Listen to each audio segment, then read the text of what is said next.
All right. Good morning, everyone, and buenos dias.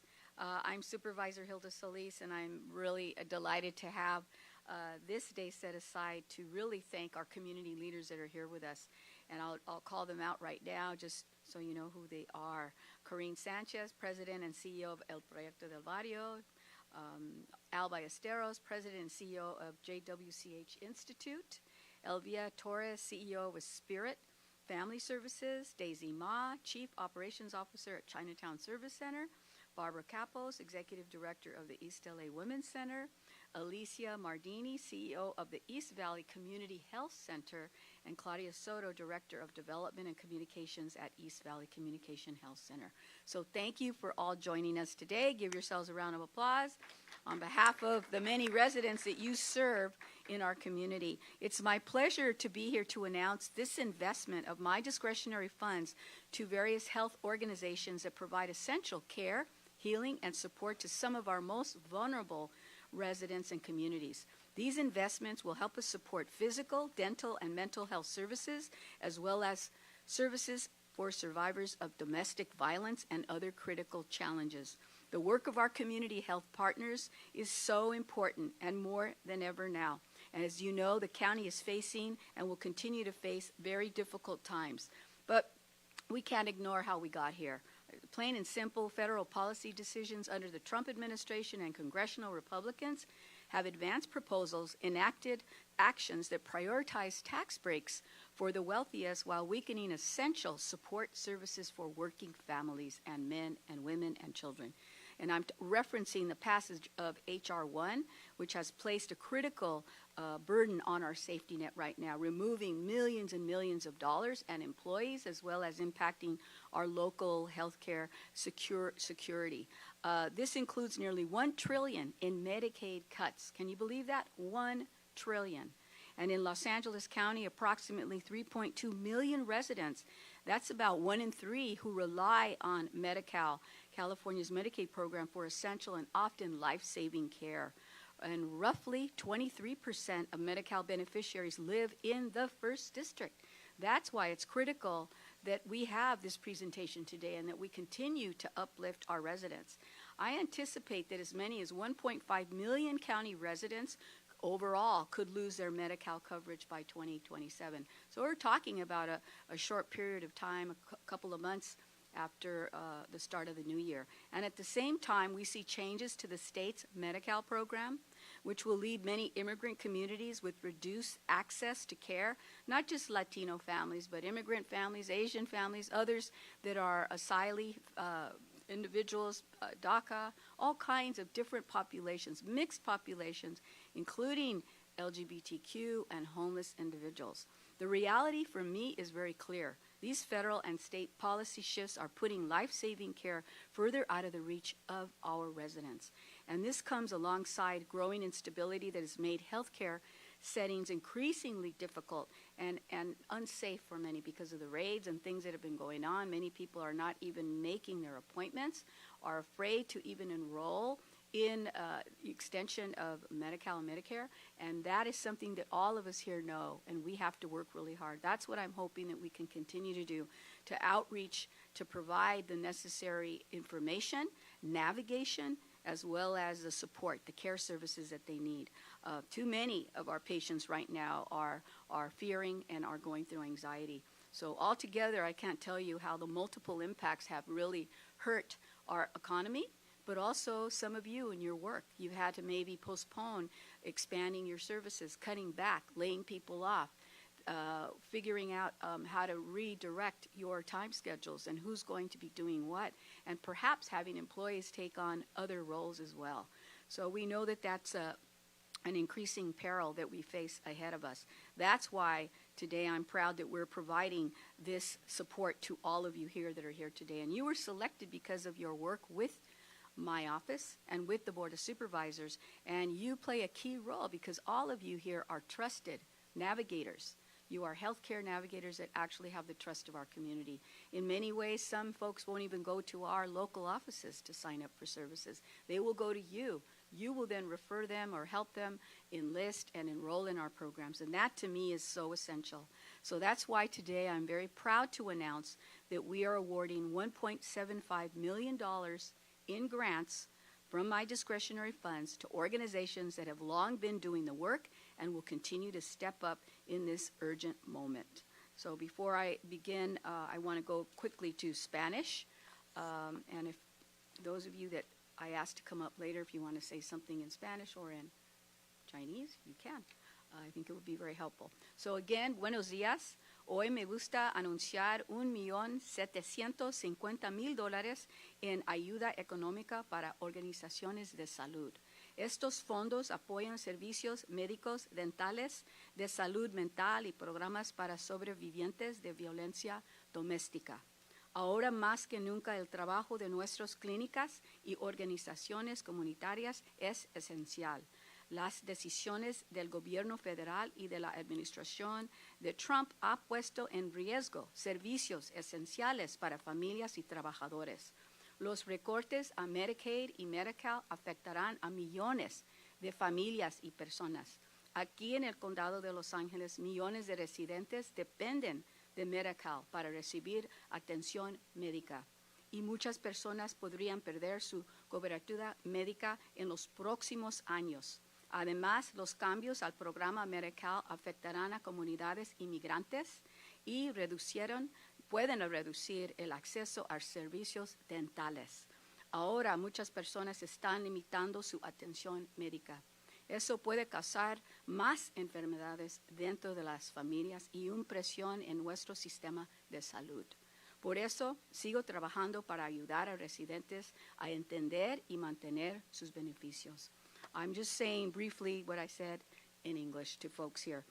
So with that, I want to briefly call up the list of individuals that I would like to have come up and speak for a minute or less. And I'm going to start with the Chinatown Service Center, Daisy Ma, who was our Chief Operating Officer. She will receive a grant. Her organization will receive a grant of $250,000 to expand dental health services in Hacienda Heights. Please welcome her.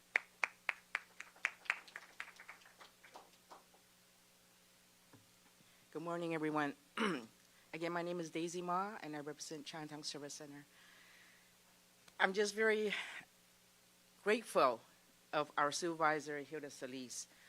This grant to our Hacienda Dental Clinic will help tremendously during these challenging times. In 1 month, our dental clinic in Hacienda services about 300 people. It can be more, but as she mentioned, so many are afraid to come out. They miss their appointments.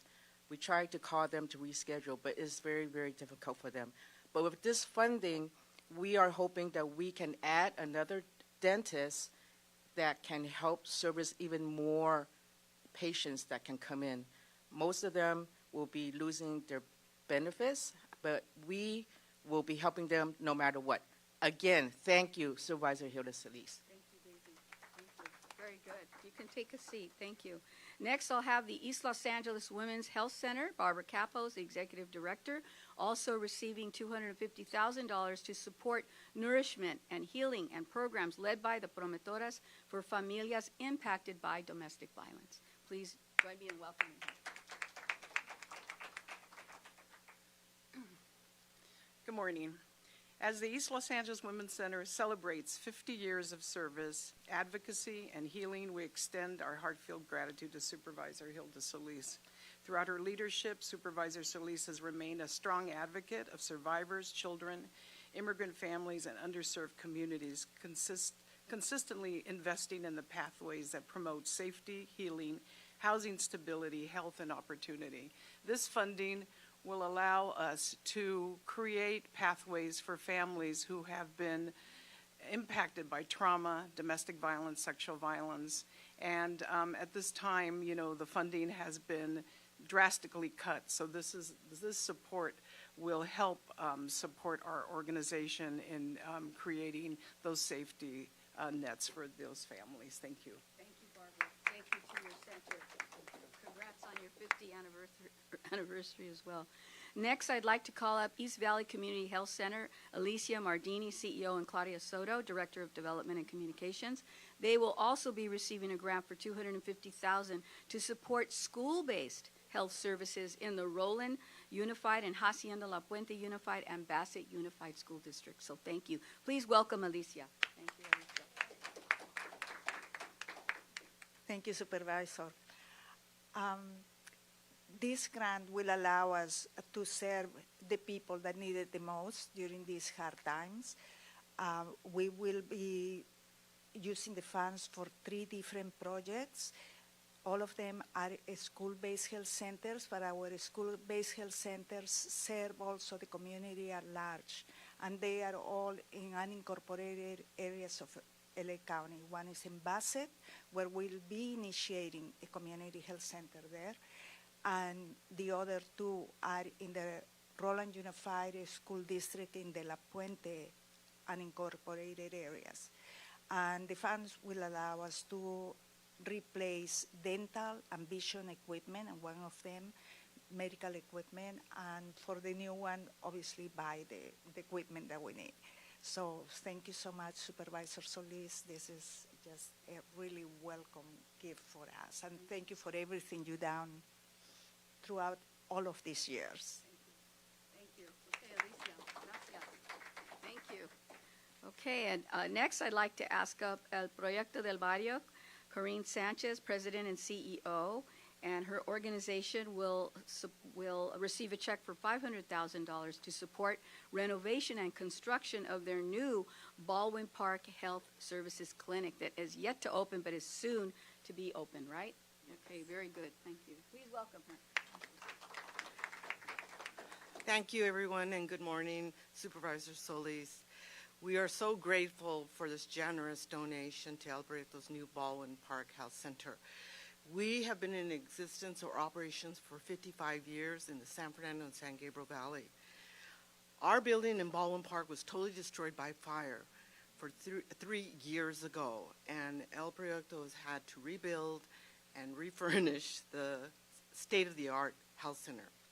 With this donation, El Proyecto will be able to acquire medical equipment such as exam tables, vital sign monitors, essential diagnostic tools, personal protective equipment, and infection control supplies and furnishings, IT monitors and systems for making our Baldwin Park Center state-of-the-art. As a result, there'll be 12 new exam rooms, there'll be medical offices, waiting rooms, and quality medical equipment and technology. With this facility, we expect to serve over 15,000 patients a year in the Baldwin Park and surrounding areas. El Proyecto is grateful, particularly because of all the cuts from the county, state, and federal level impacting us at this moment.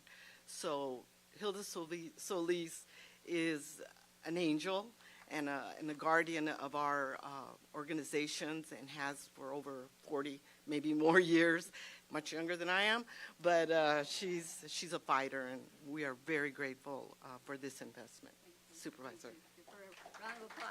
Okay, thank you. Okay. Next we have JWCH Institute representing, that is Al Ballesteros, the president, CEO, and a very good friend, receiving a check for $250,000 to also support dental health services in Hacienda Heights. And I understand you currently have that clinic out there now. So please welcome Al Ballesteros. We want to thank you very much, Supervisor Solis, for providing this support to our health center in Hacienda Heights, and this funding will help us expand dental care. And we're very worried because, as we know, there have been changes to the state Medicaid program, and individuals who receive dental care now are essentially going to be cut off beginning July 1. Because of state changes. We're also very worried about H.R. 1 and the effects of H.R. 1 and how H.R. 1 is going to affect individuals, especially in the first districts in areas like Hacienda Heights.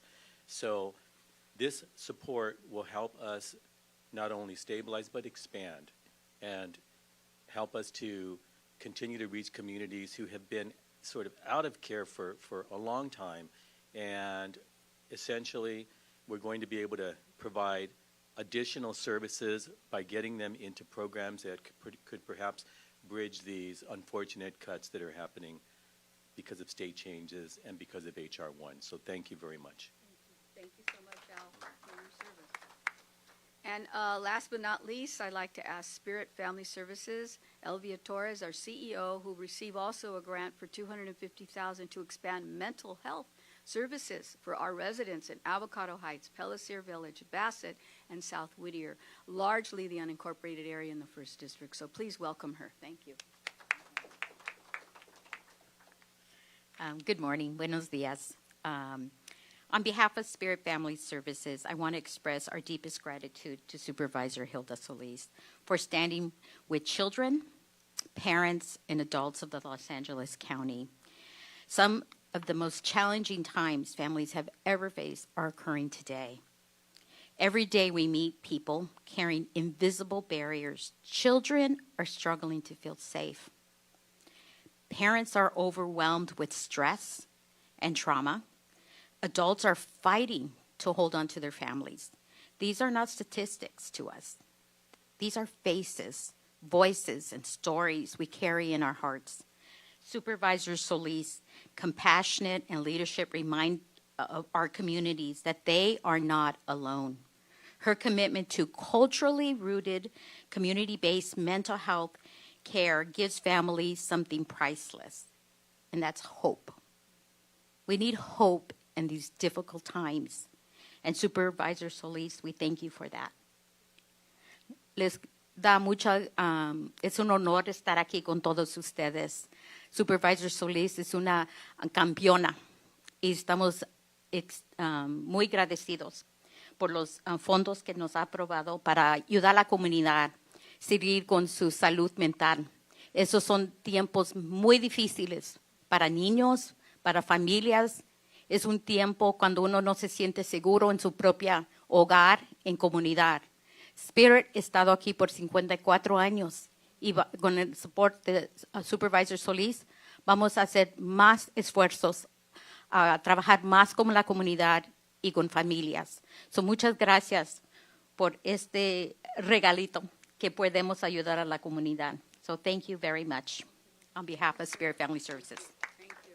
Appreciate you. I just I urge everyone out there to understand what is before them. So they take every step contacting these providers and other healthcare providers as well to understand, to get re-enrolled, to understand what the rules of law are, public charge, all of that. Don't let any questions determine your inability to get your children or your families enrolled in vital programs that they may qualify for. Let someone else tell you, walk you through that system, navigate that for you, but don't just make a haphazard decision like that, because it can be painful and can cost all of us more in terms of loss, disease, and also just one